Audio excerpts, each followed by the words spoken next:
Hello, everyone. Welcome to our event with William Kent Krueger tonight. My name is Kelly Marble. I am on the marketing team here at the Des Moines Public Library. And before I introduce William Kent Krueger, I want to do a little housekeeping. September is Library Card Sign-Up Month, so if you don't have a library card, you can sign up easily for a DMPL card online at dmpl.org/getcarded, or a physical card at any of our 6 locations. Next, Beaverdale Books. Many of you have already been up there, but they're to the left of the stage, and they'll also be selling copies of William Kent Krueger's books after the author talk as well. There will be a Q&A portion of the event. You should have a slip of white paper on your chair to write a question, and volunteers or staff will be collecting those throughout the conversation.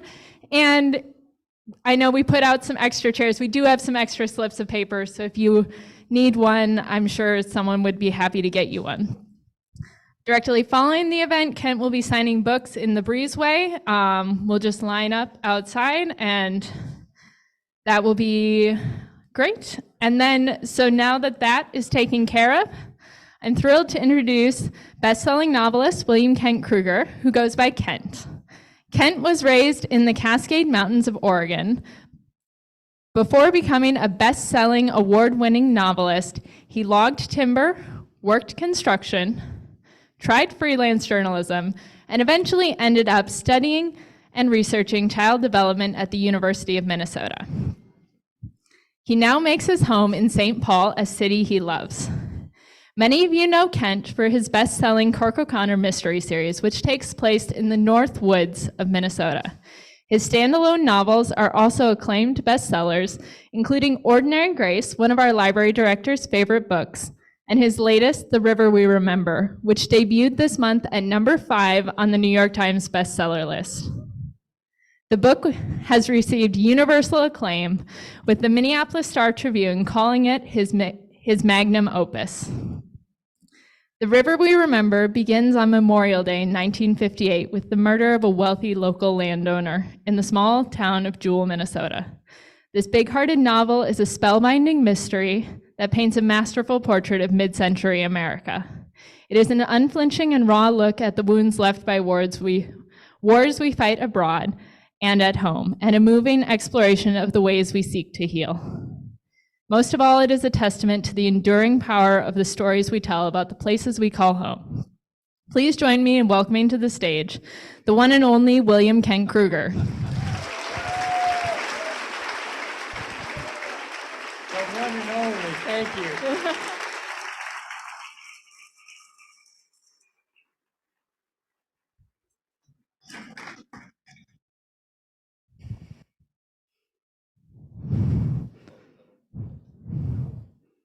Hello. There we go. So first, I want to welcome you to Des Moines. I hear it's your first time through downtown. I was actually here many years ago for, I think, what was the Des Moines Book Festival? Oh. Yeah. So I came in, did my event. Was anybody here when I did my event? Yeah. Okay. I see 4 or 5. Those were the 4 or 5 people who attended my event that day. Awesome. So your recent novel debuted at number 5 on the New York Times bestseller list, and you had mentioned to me beforehand you'd like to read a little bit of the prologue before we get started? Yeah, what I want to do is just talk a little bit about where the book came from, and then read you the prologue, because I like to read that prologue. So Kelly already gave you just a brief idea of the story. It is set in the summer of 1958 in southern Minnesota in a place I call Black Earth County. It opens on Memorial Day, 1958, when the body of the county's leading citizen, a man named Jimmy Quinn, is found floating in the Alabaster River, dead from a shotgun blast and nearly naked. This really is a true mystery, because the question at the heart of the story is, who killed Jimmy Quinn and why? But that's not really what it's about. In the early 1940s, my father graduated from high school and enlisted in the service and marched off to Europe to fight in World War II. He was just a kid. He was 18 years old. He came back several years later, a man deeply wounded in body and in spirit by what the war had done to him. I realize now that he was probably suffering from PTSD, but we didn't call it that back then. In fact, really didn't talk about that much. If people did, they referred to it as shell shock, or battle fatigue. And when I was a kid, like all kids, I would pester my father for war stories. Dad, did you kill any Germans? Yeah, and he absolutely refused to talk about the war. And he was so like the friends of my father's, guys who, like my dad, had gone off to fight in World War II or the Korean War. And again, these were just kids, some of them not even old enough to shave yet. And they came back years later, men wounded deeply by the horrors that they had seen and the horrors that they had been a part of. And I've wondered all my life, how can anyone heal from that kind of wounding? And what about the people they left behind, their wives, their mothers, their fathers, their sisters, people who I'm sure were praying for them desperately while they were off fighting, and maybe who in the end lost them on the battlefield? How did they heal their wounds? How did anybody manage to find a way to heal? And that's really what the river we remember is about. Now I'm going to read you the prologue. And I like doing it for two reasons. It's really short. It's just a page long. But as I said, the other reason I like reading the prologue is, God, do I love this prologue. So this is how I bring readers into the river we remember. The Alabaster River cuts diagonally across Black Earth County, Minnesota, a crooked course like a long crack in a china plate. Flowing out of Sioux Lake, it runs 70 miles before crossing the border into Iowa, south of Jewell, the county seat. It's a lovely river, filled with water that's only slightly silted, making it the color of weak tea. Most folks who've grown up in Black Earth County have swum in the river, fished its pools, picnicked on its banks. Except in spring when it's prone to flooding, they think of it as an old friend. On quiet nights when the moon is full or nearly so, and the surface of the alabaster is mirror still and glows pure white in the dark bottom land, to stand on a hillside and look down at this river is to fall in love. With people we fall in love too easily, it seems, and too easily fall out of love. But with the land, it's different. We abide much. We can pour our sweat and blood, our very hearts, into a piece of earth and get nothing in return but fields of hail-crushed soybean plants or drought-withered corn stalks or fodder for a plague of locusts. And still we love this place enough to die for it or kill. In Black Earth County, people understand these things. If you visit the Alabaster at sunrise or sunset, you're likely to see the sudden small explosions of water where fish are feeding. Although there are many kinds of fish who make the Alabaster their home, the most aggressive are channel catfish. They're mudsuckers, bottom feeders, river vultures, the worst kind of scavengers. Channel cats will eat anything. This is the story of how they came to eat Jimmy Quinn.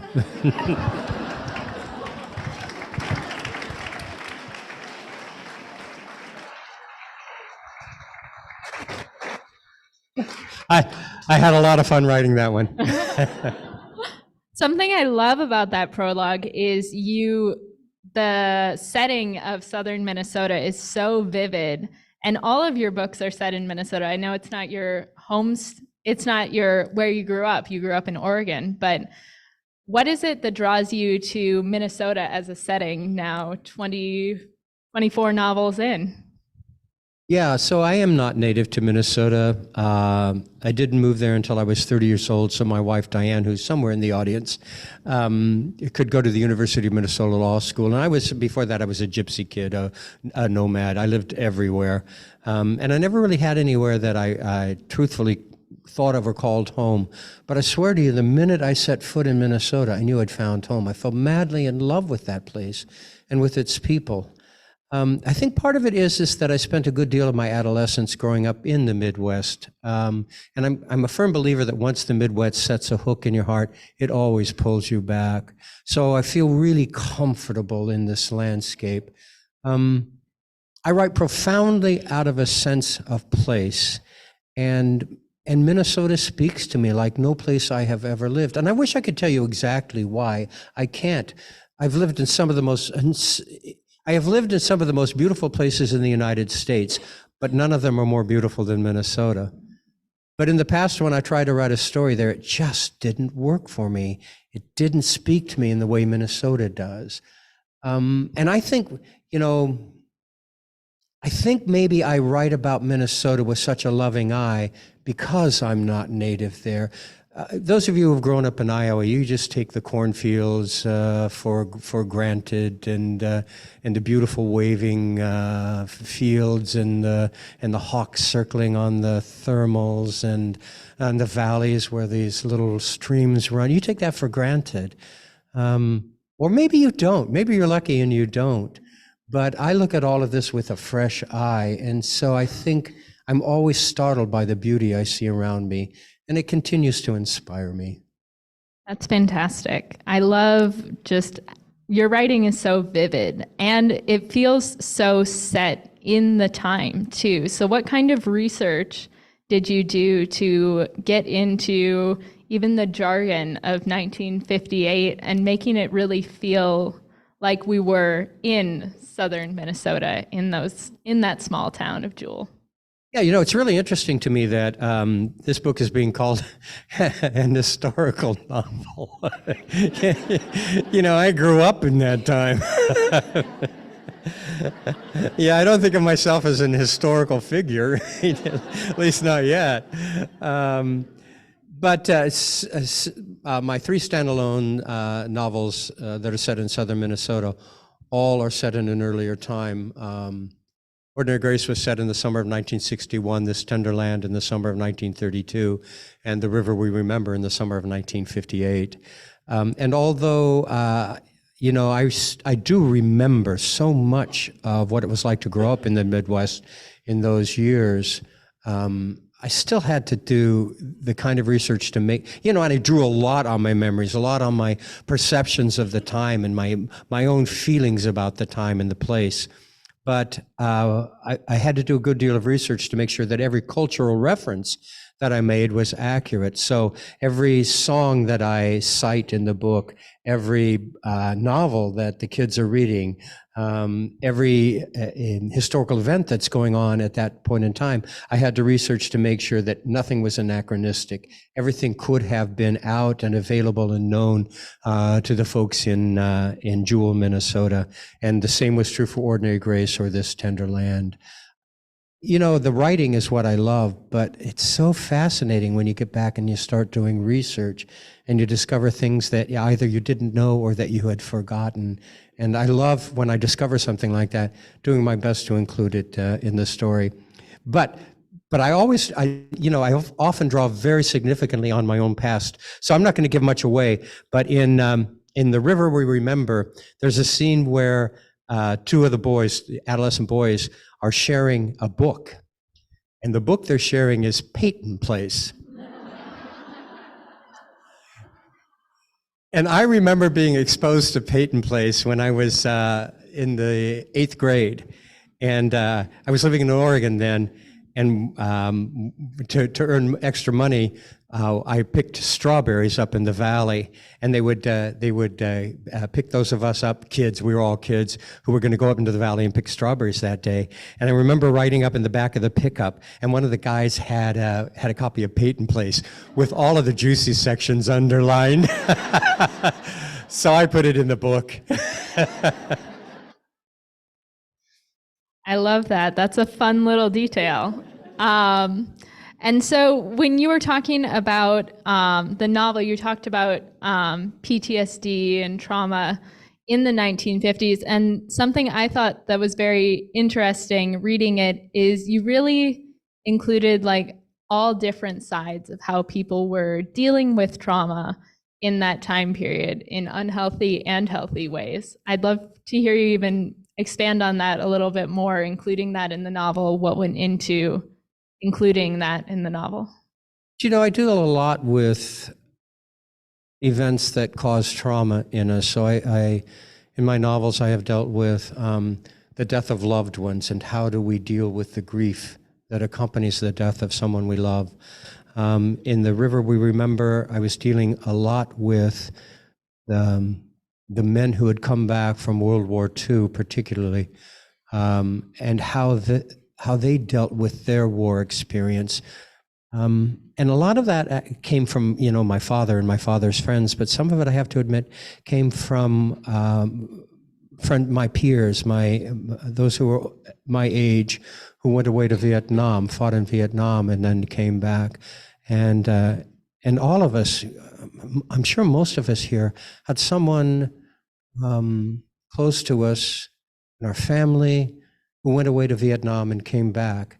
And so many of them came back changed in the way that my father had come back changed.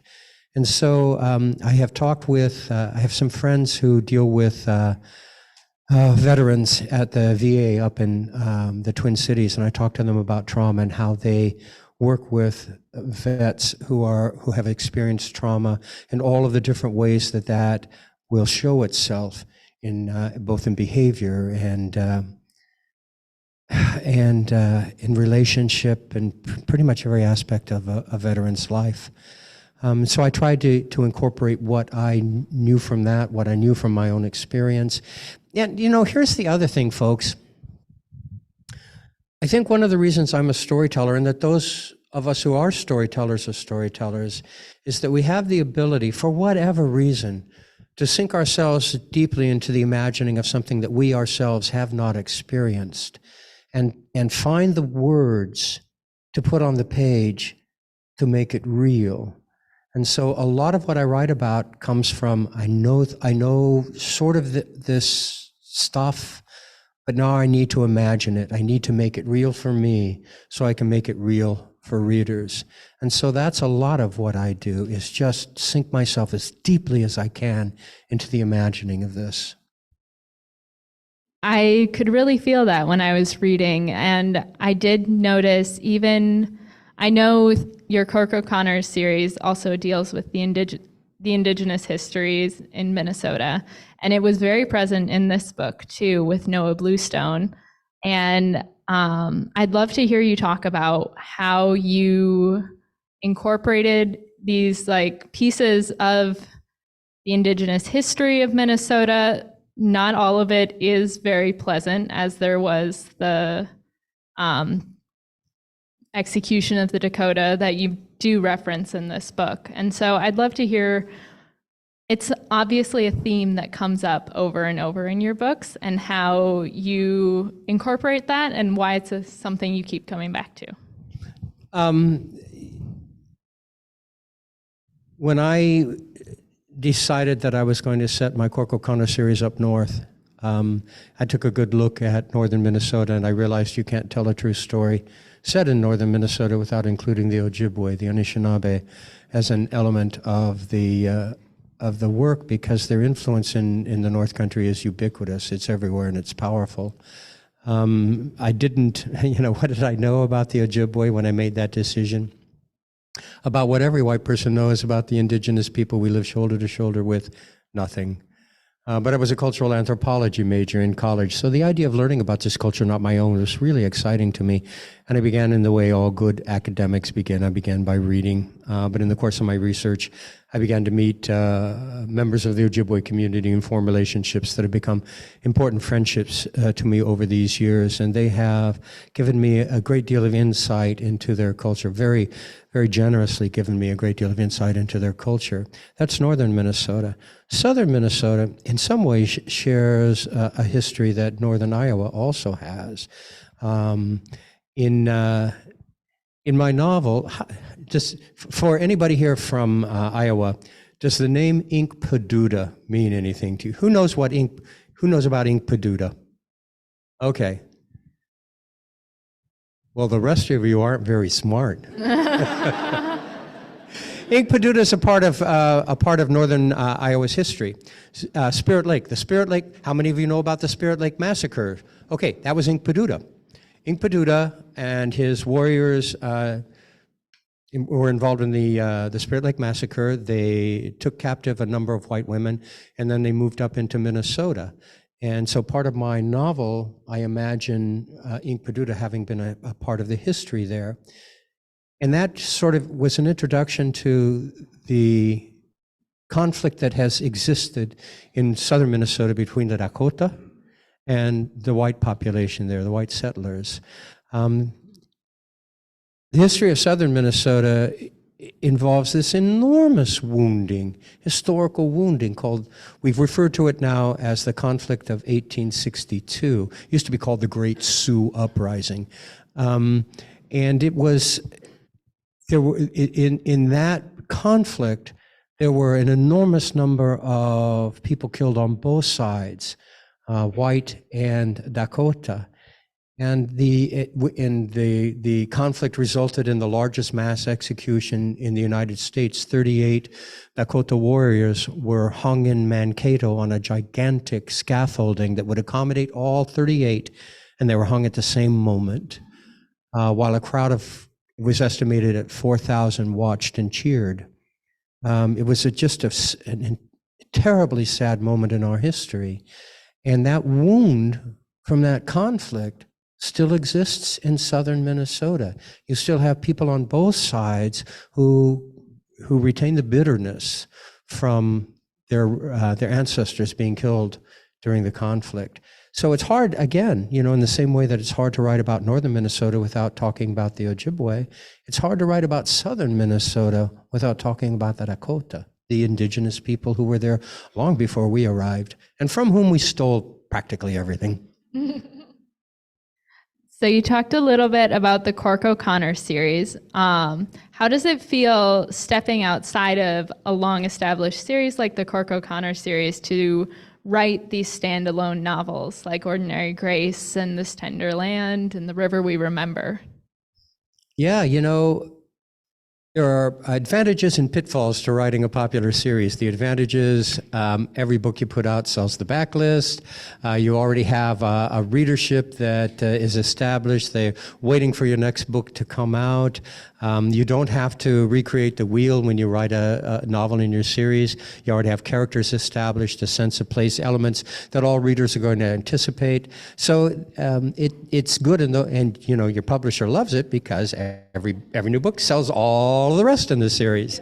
But the pitfall, one of the pitfalls is that readers are not necessarily willing to follow you to a place that doesn't have your protagonist or the place that they have come to know and love involved. And so my first standalone novel was it was a political thriller called The Devil's Bed. Has anybody here read The Devil's Bed? Okay, well, you are the only people in the whole universe who did read The Devil's Bed. It tanked in its sales. It continues to sell. It's really a good book. It really is. But it continues to lag in sales behind everything in my Cork OConnor series.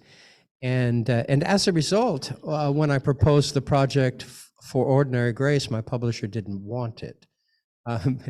They called me out to New York City in kind of a panic and set me down and said, "Kent, we only want Cork OConnor novels from you." And the reason was obvious. But Ordinary Grace was a story that spoke to me in such a compelling way that I knew I had to write it. So, you know, across the next 3 years without a contract, I composed the manuscript for Ordinary Grace. I sent it to my publisher. They fell in love with it. They published it. And the rest, as they say, is history. But Ordinary Grace, the success of Ordinary Grace, it sold over 1 million copies so far. The success of Ordinary Grace opened the door for me to do other things. I love the Cork OConnor series. It's been my bread and butter forever, but I'm limited in what I can do with that series. And there are other issues, other themes that I want to deal with. And I need a larger canvas for that. And the standalones then give me that canvas, give me that freedom. There are expectations in the Cork OConnor series. When I write one, I know what people are going to expect, and I try to meet those expectations and still write the story that I want to write. But in my standalones, I can do anything. There are no expectations for each of my standalones. They're all different in their own way. And I love that freedom. And there's a difference in how I approach the creating of these stories. So my Cork OConnor series, they're essentially mysteries. And as I'm fond of telling audiences, mysteries are very tightly woven, maybe one of the most tightly woven fabrics of storytelling that there is. Everything depends so significantly on everything else. And I think that the success of a mystery depends largely on the timing of the reveals. When do you give the reader the clues that are going to be necessary for solving the mystery at the heart of the story? So when I write a Cork OConnor story, I try to think that story through as completely as I can before I ever put my fingers to the keyboard. At the end of that thinking process, which can take weeks or even months, I know how the story begins, I know how it ends, I know who did what to whom and why, I know the themes I want to weave through the story. But with my standalones, I wanted a very different process. A mystery is an intellectual construct. It's a puzzle that you create in your head, and you're working like crazy to make sure every piece of that puzzle fits seamlessly together.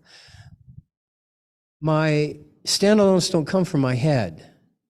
They come from my heart. And I wanted a process that would allow the reader to feel like I'm telling you this story straight from my heart. So when I write my standalones, I don't know how that story is going to play out. Usually I'll go in knowing a few of the elements that I want to include, and then I let the story reveal itself to me. And the difference in those two creative processes is enormous. I can't tell you the joy I feel as I'm seeing this story reveal itself to me. And I'm discovering it essentially along with the readers the same way that they would discover it. And always at the end, I have to sit back and go, good heavens, how did that happen? It sounds like your standalones kind of keep your writing life exciting then. They really do. But the Cork OConnor series does as well. So here's the truth about mysteries, folks. Mystery readers, probably a lot of you are mystery readers, so you wouldn't be here. Mystery readers are really smart people. They're very perceptive.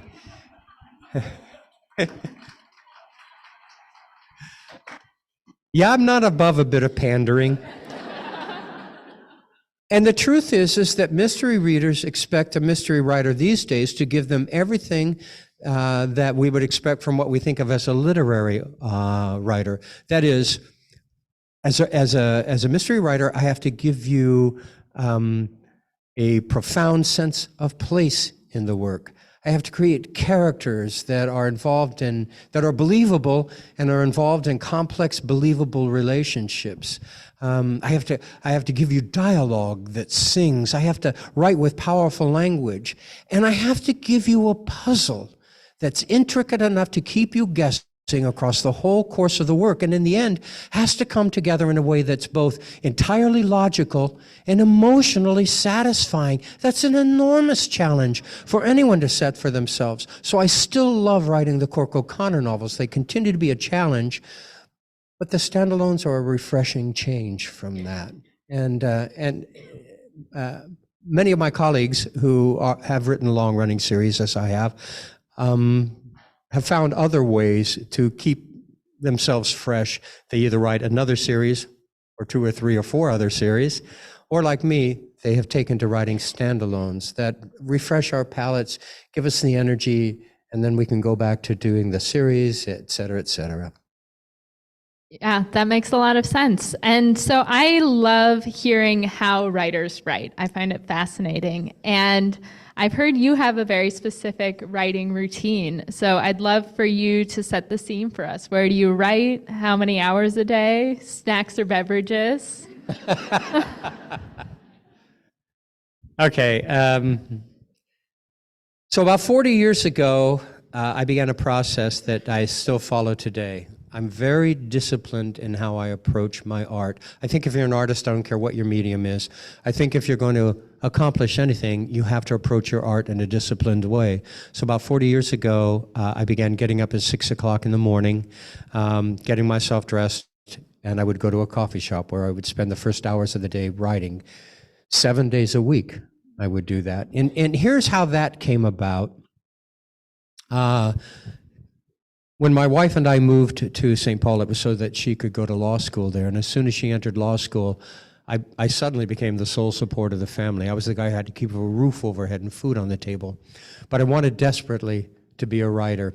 And so if I was going to meet my responsibilities to my family and still develop as a writer, I had to come up with a way of doing that. We were living 2 blocks at that point from this iconic cafe in St. Paul, a place called the St. Clair Broiler. Anybody here know the St. Clair Broiler? Yeah, you know, I've never spoken to an audience where somebody else didn't know the St. Clair Broiler. Were you guys Mac students? Oh, okay. Anyway, so the St. Clair Broiler opened its doors at 6 o'clock every morning, 7 days a week. So I pitched this idea to my wife. I said, Diane, if you're willing to get the kids up and dressed and fed and off to school so I can write first thing in the morning, I swear to you, when I come home from my job at the end of the day, I will be the best husband, the best father you can possibly imagine. She bought it. So there I was at 6 o'clock every morning with my pen and notebook in hand, pen and notebook, because this was long before we had laptops. They would seat me in booth number 4. They always saved it for me. They would pour me my coffee. I would open my notebook and pick up my pen, and from 6 to 7:15, I would write. At 7:15, I closed my notebook, I paid for my coffee, and I went out front, where at 7:20, a bus would pick me up and take me to the university where I was working. I followed that routine day in and day out for years and years and years and years. And so it helped me establish the discipline that I think is absolutely necessary for an artist, but it did so much more than that for me.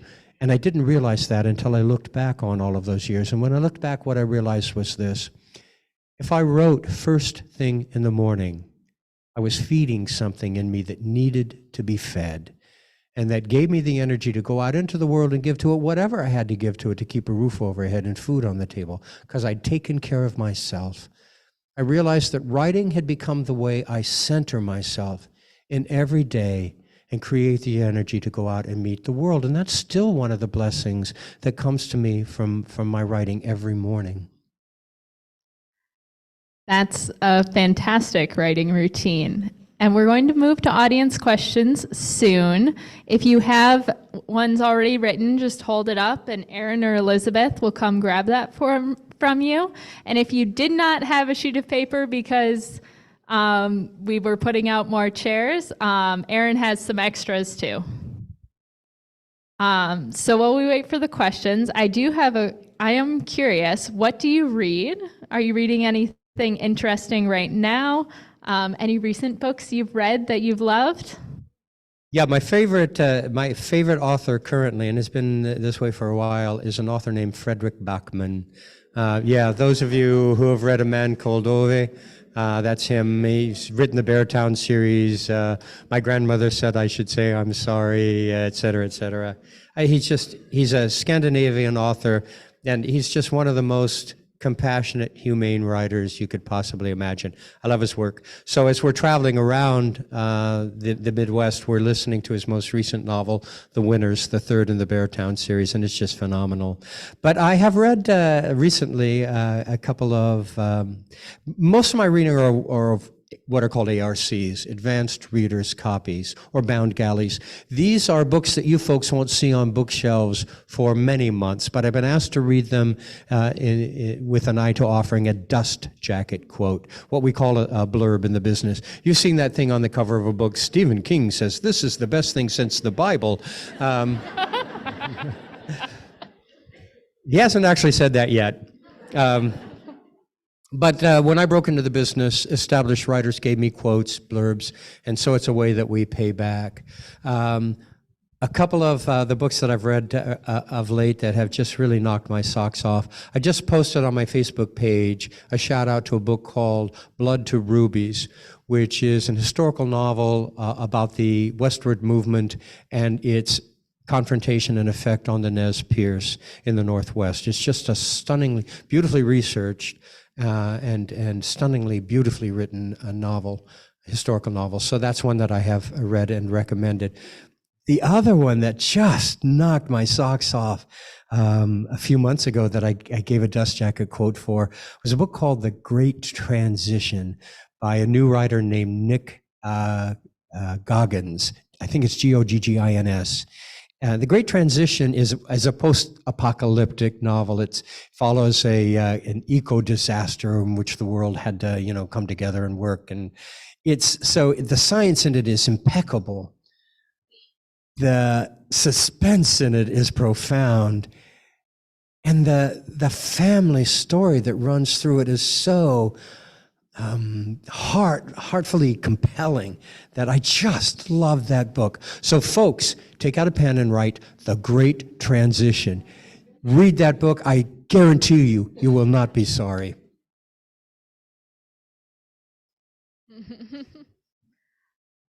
So this person wants to know if you've ever considered writing a YA novel.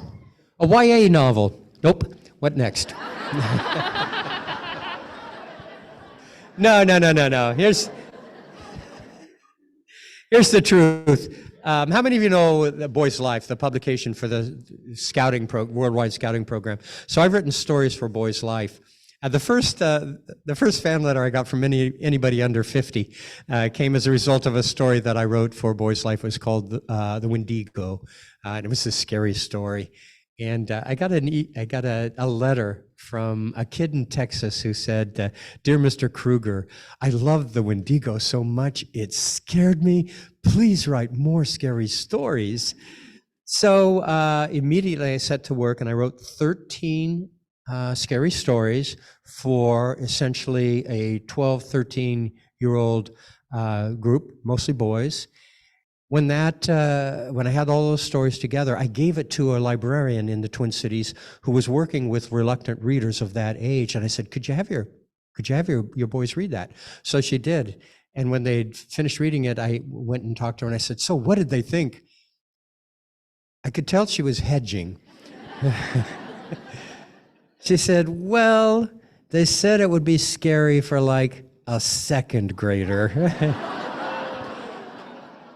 I said, so what was their critique? And she said, they wanted more blood and chopped up body parts.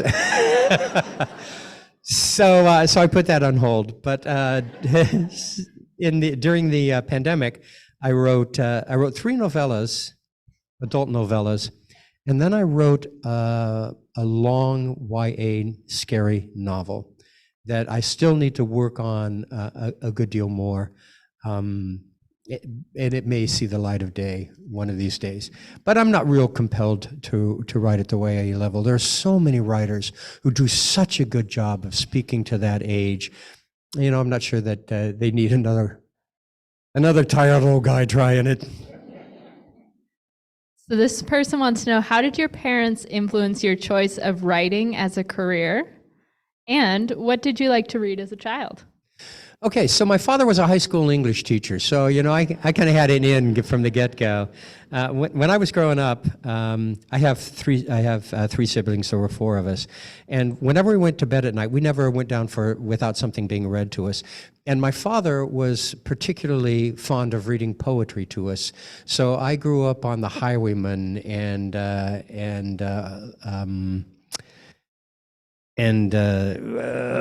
The Charge of the Light Brigade, and Little Orphan Annie, and just these great story poems that my father would read to us. And so what I learned early was the power of language. My father taught me essentially that words have magic in them. And if you use them correctly, they move people in really mysterious ways. So from a very early age, I had this great respect for the power of language. So he was tremendously influential in how I approach my writing, my respect for the power of the written word. But since we're in a library, I have a story because librarians have also been hugely important in what I read and what eventually I decided to write. If you look at my stories, you'll see that there's really a thread of adventure that runs through most of my work. So when I was 12 years old, that would have been between my 6th and 7th grade year, I was a Boy Scout. And I decided that summer I was going to get my reading merit badge. Now, one of the requirements for the reading merit badge, at least back then, was that you had to spend some time volunteering at your local library. I was living in a little town in Ohio at that point, so I went to the library and I made the arrangements. And when the time came, I showed up to do my duty. Now, this was long before they had computerized check-in and check-out. You folks remember that little envelope thing that used to be glued in the back cover of every book with a slip inside? Yeah, so what they did was they put me to work date stamping the returned books. They gave me this little black ink pad and a changeable rubber date stamp. And so for the first hour I was there, it was sort of ka-chunk, ka-chunk, ka-chunk, ka-chunk, ka-chunk, ka-chunk. And after an hour of that, the librarian proceeded to walk my way and ask me a very librarian-esque question. She said, "Kent, what do you like to read?" Yeah, well, the honest to God truth was, I like to read comic books. But I didn't want to tell her that. So, I briefly considered lying, but there was that whole, a scout is trustworthy thing going on. So I told her the truth, and without batting an eye, she said to me, "Have you ever read The Count of Monte Cristo?"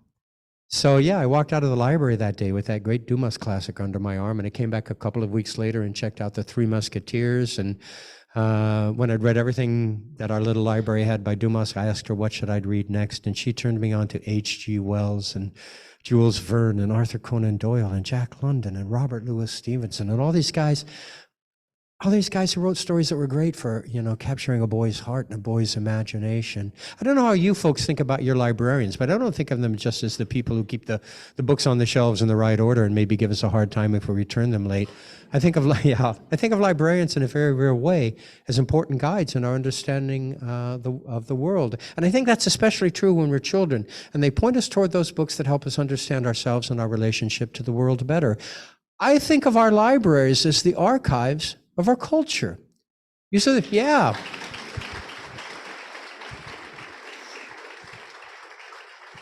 These are the places that hold the books that help us understand who we were and where we came from. They maybe help us understand where we are now and who we are now. And they might even point the way to the future, where we're going and who we might become. When our libraries are gone and our librarians with them, there goes everything we are as a culture. So let's give our librarians a big hand of appreciation.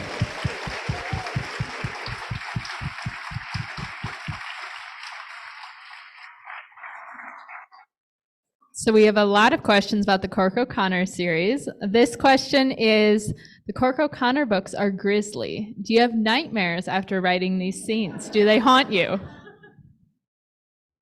Okay, so grizzly is a relative term. If you were to read other writers, particularly Scandinavian mystery writers, Scottish mystery writers, those people are grisly. I can't even read them. When I approach, what I write in my Cork OConnor series, there is violence, because honestly, that's an expectation of the genre. But I try to write in such a way that the violence is not what's important.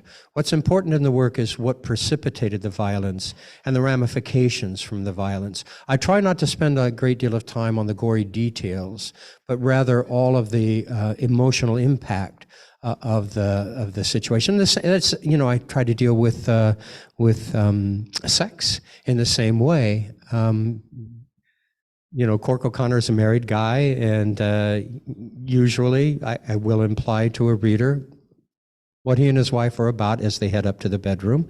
But I don't want to follow him into the bedroom, But probably because what I would write is not nearly as exciting as what they would probably be doing. So Grizzly, I think Grizzly is a relative term. There are those people who really like to read books where the violence is explicit. I do not, and I try to write books in which the violence is not particularly explicit. And I don't have nightmares, no.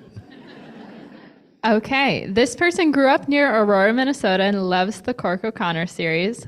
Water is a theme in all of your books. Can you speak to why it's so powerful for you? What is the theme? Water. Oh, water. Yeah, I'm a water sign. I'm a Scorpio. Anybody else in here a Scorpio? Oh, hi, fellow Scorpios. I grew up on rivers. and rivers are really important in my work. So in my standalones, a river pretty much runs through every one of those novels. Up north, it's the lakes up north. We have just these incredibly pristine lakes in the wilderness up north, or Lake Superior. What an incredible body of water Lake Superior is. It is a character in itself. Whenever I set a scene or a book along the North Shore of Minnesota, Superior just overwhelms the story because it's magnificent. So, and there are so many, water suggests so many things. You can use it as a metaphor for so much. So if you were to read In the River We Remember, In This Tender Land, In Ordinary Grace, the rivers that run through stand for the journeys that we're all on in our lives. So the journey in the creation of family, the journey from our naive youth to the sad wisdom of adulthood, the spiritual journey. And so I like using the water in metaphorical ways, as well as just, profound setting issues, elements. Yeah, I can really see that from reading The River We Remember. Okay, so we've got a couple questions about a character named Henry Mello. If you have a real life inspiration for him, and he's such a memorable character, have you ever thought of turning back time and writing about how he came to be so very wise? Okay, so I'll answer that last question first. Yes, if we were to read Thunder Bay, the whole middle third of that book is the story of how Henry Mello came to be, in large measure, the wise individual who occupies often center stage in the books. Yeah, I love Henry Mello. For those of you who aren't familiar with the Cork OConnor series, Henry is a recurring character. He's the nearest thing I write to a stock character, the wise old medicine man. Henry is ancient. As I'm writing him in my current manuscript that I'm at work on, he's 107 years old. But I just read an article about the oldest person in the United States who recently died. She was Native American, and they believe she was 120 years old. So Henry's still got a lot of life left in him. Henry is a Mide, a member of the Grand Medicine Society. He is a healer. He's the guy that Cork turns to whenever things get so knotted up that Cork doesn't know which way is up. Henry doesn't give him an easy answer, though. Typically what Henry will present Cork with is a riddle, and when Cork has solved the riddle, he understands the wisdom that Henry has been offering him. I try to make Henry, even though he's a kind of a stock character, I try to make him as realistic as possible. So, he is wise, he is brave, he is funny, he's compassionate, he farts a lot. And he is probably, even though this is the Cork OConnor series, he is probably the favorite character of very many of the readers. So much so that I get emails that, honest to God, goes something like this. Dear Mr. Krueger, if you kill Henry, you're dead.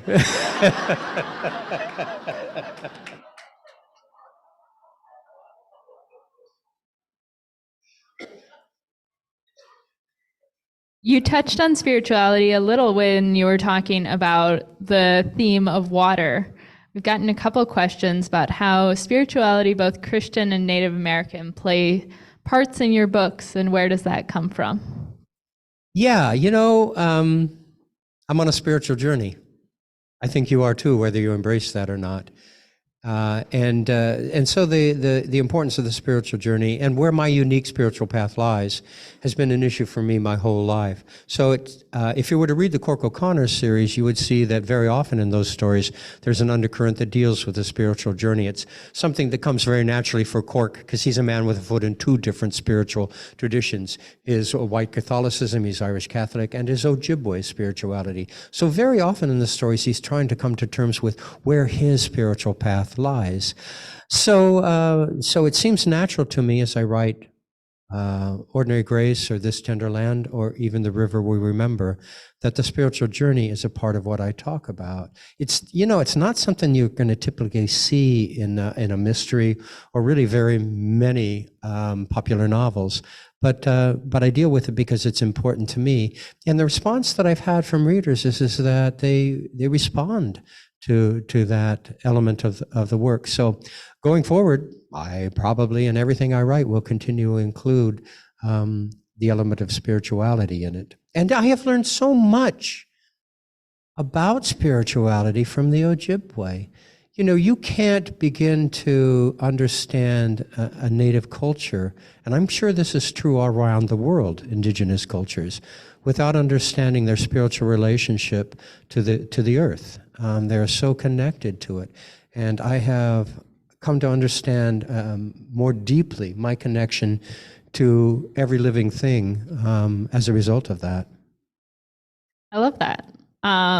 In the Cork OConnor series, 2 of the novels are written in first person, while the rest are written in third. Was that a distinct choice? Yeah, I didn't want to get bored. That's a flippant answer, but there's truth behind it. How many of you have discovered a series that you really enjoy, and after about 6 or 7 or 8 books, it begins to feel stale to you? I don't want my series ever to feel stale. I don't want a story that I write in the Cork OConnor series ever to feel stale. And so I work very hard at taking different approaches. I have monkeyed with the structure in novels. I've monkeyed with the point of view in novels. I've monkeyed with just about every element of a novel, just to keep myself interested, and you always got to try to push the envelope a little bit, try to grow as an artist. So in Thunder Bay, I began that novel in first person. It was the first time I had written Cork's as his voice, which was just so much fun to discover his voice. Middle part of that is Henry Mello's story, and then the final third, we come back to Cork in first person. I wrote Sulphur Springs, must have been about the 14th or 15th book in the series, from first person, for a couple of reasons. First of all, that's kind of how the story spoke to me. For those of you not familiar with Sulphur Springs, Cork isn't in Minnesota, he's in Arizona. I wanted to talk about the issue of the immigrants, the refugees really, coming across the border, because it's an important one to me. And so I found a way to get Cork down in southern Minnesota. God, I lost the thread. What was I talking about? First person, thank you. So I knew that this was going to be a novel in which Cork is going to be a fish out of water. He's going to be somewhere not familiar to him as the Great North Woods is. Also, he's a guy who's just been married. He is remarried, and he's coming to grips with how little he actually knows about the woman he's married. And so I really wanted to have this immediacy of Cork's. He's not on firm ground in this story, and it just seemed to me to tell it from first person would be a really intimate way to get readers inside Cork. So I thought I'd give it a try, and I thought it worked pretty well. Story hasn't spoken to me like that again yet, but who knows what's out there in the future. Maybe I'll write a Cork OConnor novel in second person. That would be an interesting thing. For English majors, you know what I'm talking about. I know your book just came out, but what do you have on the horizon? Are you working on anything next? Are you in talks about any movies or TV programs? I know that might be stalled because of the strike, but... Yeah, I have 2 more Cork OConnor novels under contract, and I'm within spitting distance of finishing the first draft of the first of those novels. It will be called Spirit Crossing, and God willing, it'll be out this time next year. Then I have another standalone that is just so beating at the door, begging me to write it. So I'll probably spend a couple of years on that and then finish up the next in the Cork OConnor series. In the meantime, about a month ago, I signed an option for the television rights to the Cork OConnor series. Yeah. Don't get excited. I've been there before. But I actually met with the guy who bought the option last week. I think it was last week in California. And how many of you know the Outlander series, either the television series or the book series? Okay. This is the guy who bought Diana Gabaldon's series, Outlander series, and turned it into a television series. My wife and I sat down and had lunch with him, and he was just the nicest guy, which is so different from most of the people I've dealt with in Hollywood over the years. So I have great hope that maybe this will actually come to fruition. But again, don't hold your breath. Let's wrap up with, I know you've talked about a lot of different authors, but we have quite a few questions about some of your favorite authors. Sure. Growing up, I was greatly influenced. My father, the high school English teacher, when I was 18, insisted that I read Ernest Hemingway, and I fell madly in love with Hemingway. So I was influenced for way too long to try to write the great American novel as Ernest Hemingway might have written it, which was, stupid on so many levels. I have been influenced by John Steinbeck. When I read a Steinbeck piece that's set in the Salinas Valley particularly, I can see his heart in every line of that story. And that's kind of what I try to do with Minnesota. Whenever I write a story in Minnesota, whether I've set it up north in the Great North Woods or south that has its own, agrarian form of beauty, I always write it as if it's a Valentine to this adopted home of mine. So Steinbeck has influenced me tremendously. Our own F. Scott Fitzgerald, Minnesota's own F. Scott Fitzgerald, his prose is so lush and so rich that, I probably could never write that lush, but I love being inspired by it. Here's another one. When I was going to write Ordinary Grace, it was going to be such a departure from my Cork OConnor series in language, in theme, in structure, that I needed to kind of get inspired. And so I began to read Cormac McCarthy. Those of you who read Cormac McCarthy, he's very difficult. He's a very dense writer. And I got to be honest with you, when I'm reading a Cormac McCarthy novel, I'm not entirely sure what's going on. But I love his style. And so that was inspirational to me when I wrote Ordinary Grace. Well, thank you so much for a wonderful conversation. Is there anything else you'd like to add? Yeah. I have one thing I want to add. Beaverdale Books is here this evening selling books. I want to talk a little bit for just a moment about Beaverdale Books and stores like Beaverdale Books.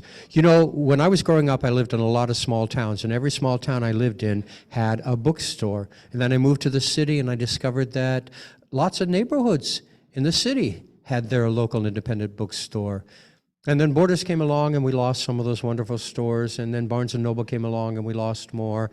And then Amazon reared its ugly head and we lost even more. But Borders is gone. And if you've been following the business news, Barnes & Noble has been struggling for a while. And if they were to drop out of the game, who do you have left? You have Amazon, that huge, faceless, uncaring entity for whom books are nothing but units to be moved, and who in truth are putting pressure on publishers these days in terms of what the publishers ought to publish. So you have Amazon and you have your local independent bookseller who does what they do because they understand the importance and the power of the written word, and they do it because they love it. I don't know about you folks, but I know who I want in this game when decisions are being made about the books that are going to be available for us all to read in the future. So let's give our bookseller a huge hand.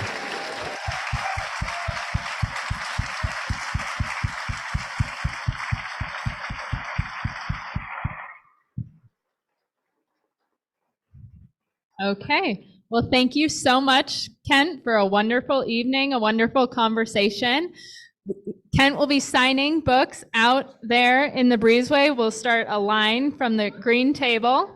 And thank you all so much for being here tonight. And Beaverdale Books has more copies.